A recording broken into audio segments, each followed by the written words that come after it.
Nowadays, many people are suffering with back pain. Back pain consisting of many problems like stenosis, when there is a distance reduction between vertebrae in the lower back, scoliosis sometimes because of wrong lifestyle, sleeping with belly, bending legs, and many other problems.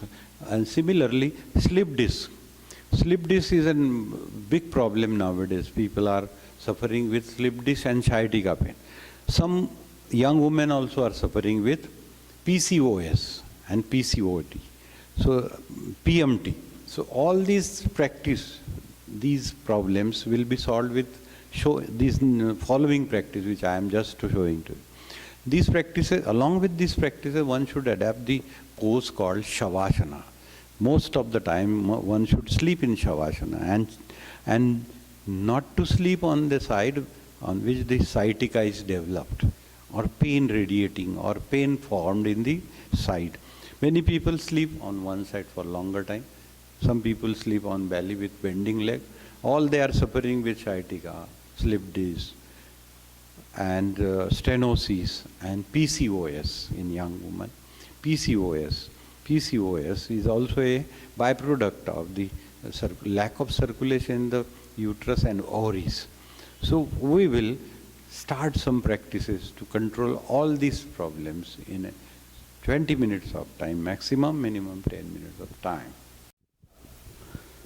The first practice, Tadasana, is very important to stretch the muscles of the lower back, center back, dorsal and lumbar region. And this is good to tone up the muscles on the legs, thighs and calf muscles. Repetitions will be more enough. 5 repetitions are good enough to control the problem. The next practice is Kati Chakrasana. Legs apart and hands in the line of shoulder to rotate the spine in circular angle.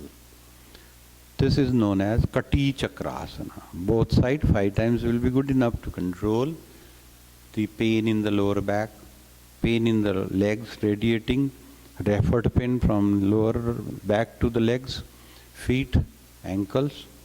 Next practice is Trikonasana.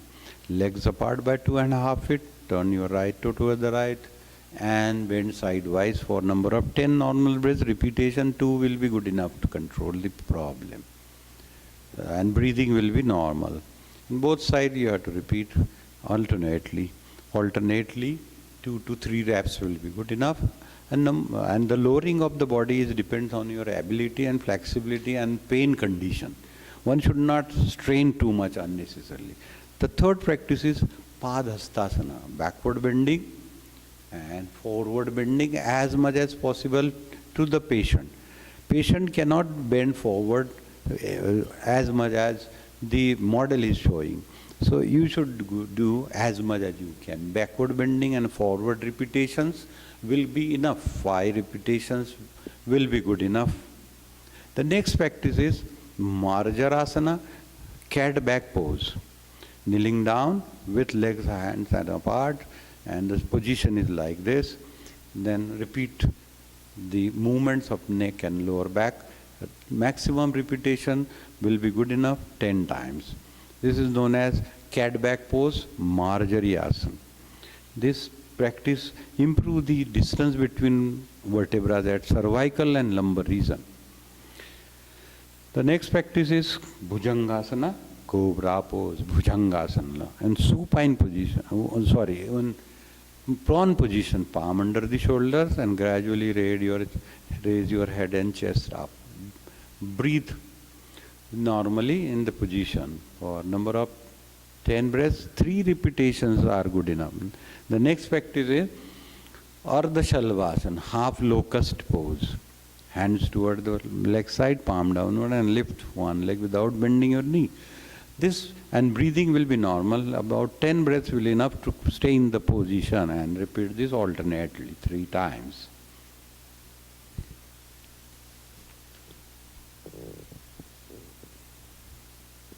Then the next practice is on supine position. Supine position. The first practice on supine position is very simple to elevate one leg, called Ek Pad Utthitasana. Ekpad Utthitasana. One leg should be maximum raised as much as you can with pulling the toes toward the body side. The maximum is 90 degree, but whatever the possibility, you can gradually improve it to 90 degree. Initially, it may not be 90 degree because of pain and radiating pain in the calf and leg.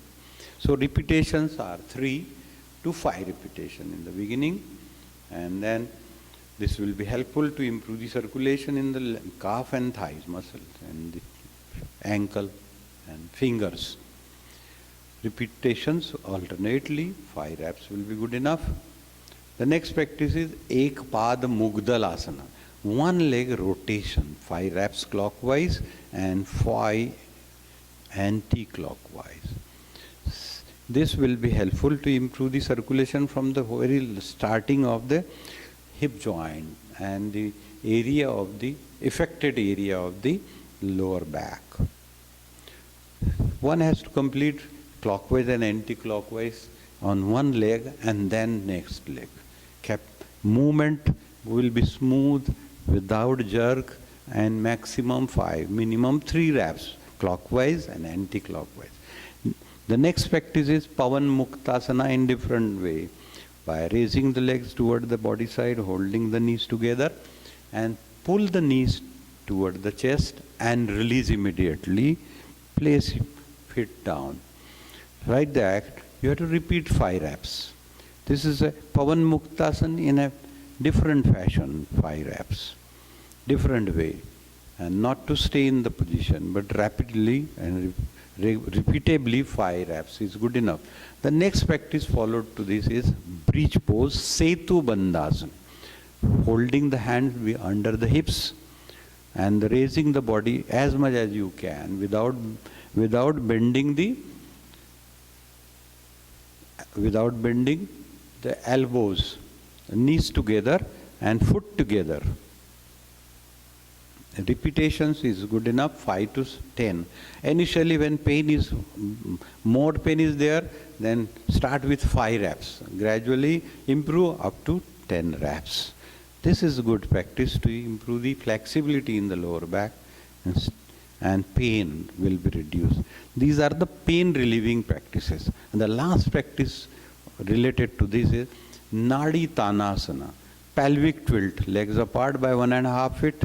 Hands toward the head side and relaxed condition and tilt the knees to one side and face to other side. Pelvic tilt. 5 reps both sides will be good enough to improve the circulation in the lower body toward the hips and thigh and calf muscles. So this is the last practice related to the problem of slip disc, sciatica, PCOS and stenosis. With that, you have to relax in Shavasana. Legs apart, hands beside the body with long and deep 10 breaths. Relax your body with long and deep 10 breaths and normal 30 breaths.